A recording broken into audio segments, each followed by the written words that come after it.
एक खास शख्सियत के साथ मुलाकात। देखिए जयदेव पटेल के साथ नंबर 1 इंडिया न्यूज पर रोजाना रात 9 बजे। नमस्कार व्यूअर्स, मैं जयदेव पटेल और आप देख रहे हैं नंबर 1 इंडिया न्यूज। आपका एक बार फिर स्वागत है एक खास शख्सियत के साथ मुलाकात प्रोग्राम में।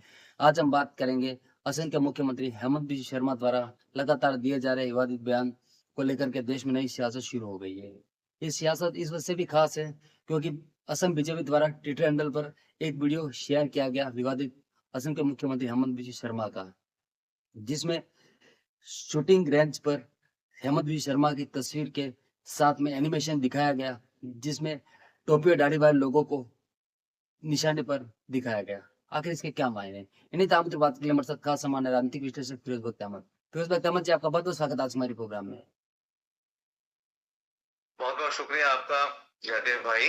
फिरोज बख्त अहमद जी, आपसे हमारा पहला सवाल है कि हेमंत बिस्वा शर्मा का जो विवादित वीडियो सामने आया, उसके बाद हालांकि असम बीजेपी द्वारा उसको ट्विटर हैंडल से वापस डिलीट भी कर दिया गया, लेकिन इसको लेकर देश में जो नई सियासत शुरू हुई है, इसको आप किससे देखते हैं?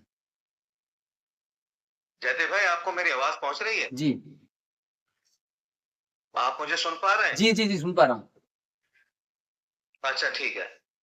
देखिए, ये जो जो है जो वायरल हुआ है हेमंत बिस्वा शर्मा जी का, जो कि चीफ मिनिस्टर है एक बड़े स्टेट के, जो के नाम है, और ये जो इट इज इन बैक, ये बहुत खराब वीडियो है और हिंदू मुस्लिम एकता को ये कुल पंक्चर कर देने वाला है, पहली चीज।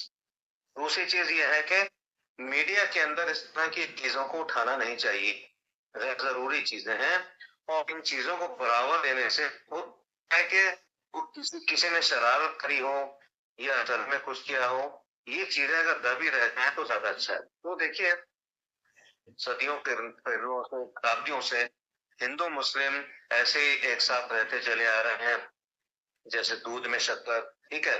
एक दूसरे से ऐसे मिले हुए हैं, जुड़े हुए हैं, जैसे नाखून से गोश्त। ये जो वीडियो है, ये किसी ने भी बनाया हो।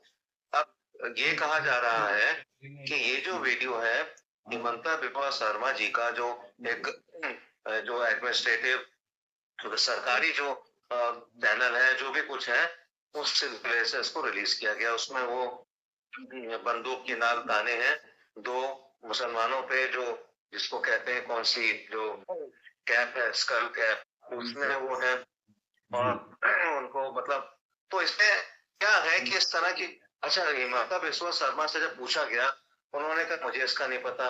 उनके जो के जो मीडिया सेक्रेटरीज हैं, 2 हैं, उनसे पूछा गया, उन्होंने भी नहीं देखा।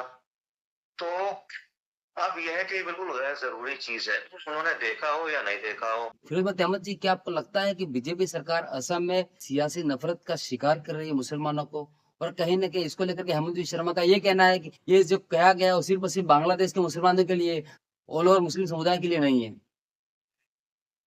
नहीं, मैं इसका जवाब देता हूँ। देखिए, उन्होंने जो जवाब दिया है परिपक्व जवाब नहीं है हेमंत बिस्वा शर्मा का। इसकी वजह क्या है? देखिए, उन्होंने कहा है सिर्फ रोहिंग्याओं के लिए है या के लिए है, पाकिस्तान के लिए कलर करके।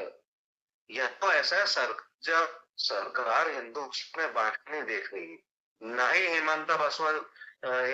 हेमंत बिस्वा जी को समझना चाहिए वो इलेक्शन बहुत करीब आ रहा है, ये चीजें इलेक्शन के करीब की। वो परिपक्व नेता हैं, पढ़े लिखे हैं, समझदार हैं, बातों को जानते हैं, तो उनको इस तरह के बयान भी नहीं देना चाहिए। भाई, हिंदू मुस्लिम, पहले सरकार के ऊपर ये आरोप है कि ये 12 साल से हिंदू मुस्लिम कर रही है, तो ऐसी चीजों से बचना चाहिए। मोदी जी एक बहुत बड़ा अच्छा काम कर रहे हैं, और मुझे याद है डॉक्टर क्या नाम, सरसंघ चालक जो हैं, उसके आरएसएस के डॉक्टर मोहन भागवत, उन्होंने ये बात बबांगे दहल कही, ऊंची आवाज से कही कि मुसलमानों के बगैर हम हिंदुस्तान का तस्वुर नहीं कर सकते, हम कल्पना नहीं कर सकते। जब हिंदुस्तान को जो चलाने वाले लोग हैं, गाइडेंस देने वाले लोग हैं, या जो भी कह लीजिए कुछ भी, जब वो ये कह रहे हैं कि मुसलमानों के बगैर हम अब तस्वुर नहीं कर सकते भारत का, तो ये इस तरह की बातें ये उन जो गुडविल ऐसे लोग फैला रहे हैं। मोदी जी भी मतलब मुसलमानों के ताल्लुक से कहते हैं कि मुसलमान हमारी संतान की माफिक हैं, हम इनके साथ बराबरी का सलूक करना चाहते हैं। ठीक है, जब इस तरह की बातें आ रही, उन्होंने ये भी कहा था कि मैं हर मुसलमान के एक हाथ में कंप्यूटर और एक हाथ में कुरान देखना चाहता हूँ। जब इस तरह का एक टोन टेन्योर बना हुआ है, तो क्या जरूरत है कि अपनी सरकार को गठबंधन में खड़ा करने की कोशिश करें? क्या चाह रहे हैं? जी कोई इलेक्शन नहीं हो रहा, ये क्या कुछ दिमाग में कुछ खन्नाटा भर है उनका? और मानो के हिंदुओं के खिलाफ जो भी बोलेगा हिंदुस्तान में या सिखों के ईसाइयों के, तो ज्यादा आगे नहीं चल पाएगा। फिरोज अहमद जी, आपसे मेरा एक आखिरी सवाल है कि असम के मुख्यमंत्री हेमंत बिस्वा शर्मा का ये कहना है कि वो ध्रुवीकरण की जो राजनीति है वो करते आए हैं और वो अगले 30 साल तक करते रहेंगे। ऐसे में क्या आपको लगता है कि कहीं न कहीं संविधान में इसका कहीं सम्मान है? देखिए ऐसा है, इस तरह का मतलब टोन टेन्योर होता है सियासत में, वो मैं कहता हूँ वो देरपा नहीं होता, बहुत ज्यादा देर चलने वाला नहीं होता। चाहे वो कोई हिंदू करे, चाहे मुसलमान करे, कोई भी करे। ठीक है, वो अगर वो क्या है, उन्होंने कई मदरसों को धराशायी करा। ठीक है, अगर वहां कोई आतंकी मामला चल रहा था, हम उनके साथ हैं। अगर कोई आतंकी मामला है, कुछ ऐसा प्रूफ मिलता है, हम उनके साथ हैं।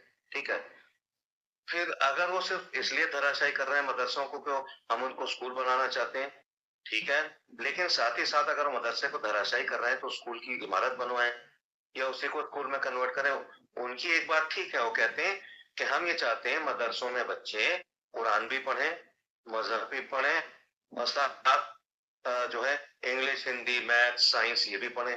बिल्कुल सही कहते हैं, लेकिन इसके लिए उन्होंने जमीन के ऊपर कोई वो तैयार नहीं किया, कोई इमारत को तैयार नहीं किया। ओके, जी। लेकिन अगर मुझे वो सुन रहे हैं, अक्सर जो कॉन्क्लेव्स होते हैं उसमें वो जाते हैं, तो हम उनसे ही कहते हैं देखिए ऐसा है, जो मुसलमान है इस देश का अभिन्न अंग है। ठीक है, 80-20 की बात ना करिए, मुसलमानों को उनको खत्म करने की बात ना करिए जैसे आपने बंदूक तानी है, या फिर ये कि भाई मुस्लिम मुक्त भारत, ऐसा नहीं हो सकता। इस जी। वतन की मिट्टी में सभी की कुर्बानियां हैं, चाहे वो हिंदू हो, मुसलमान हो, सिख हो, ईसाई हो।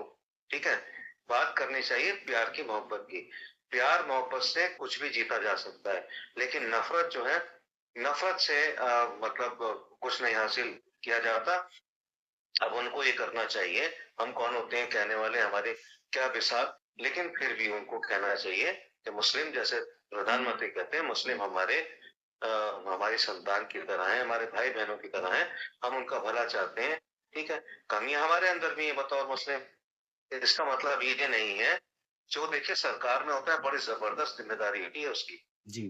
ठीक है, इस तरह से नहीं कह सकते आप, चाहे वोट दें आपको या ना दें। फिरोज अहमद जी, आपने हमारे लिए समय निकाला उसके लिए आपका बहुत-बहुत धन्यवाद। बहुत बहुत शुक्रिया।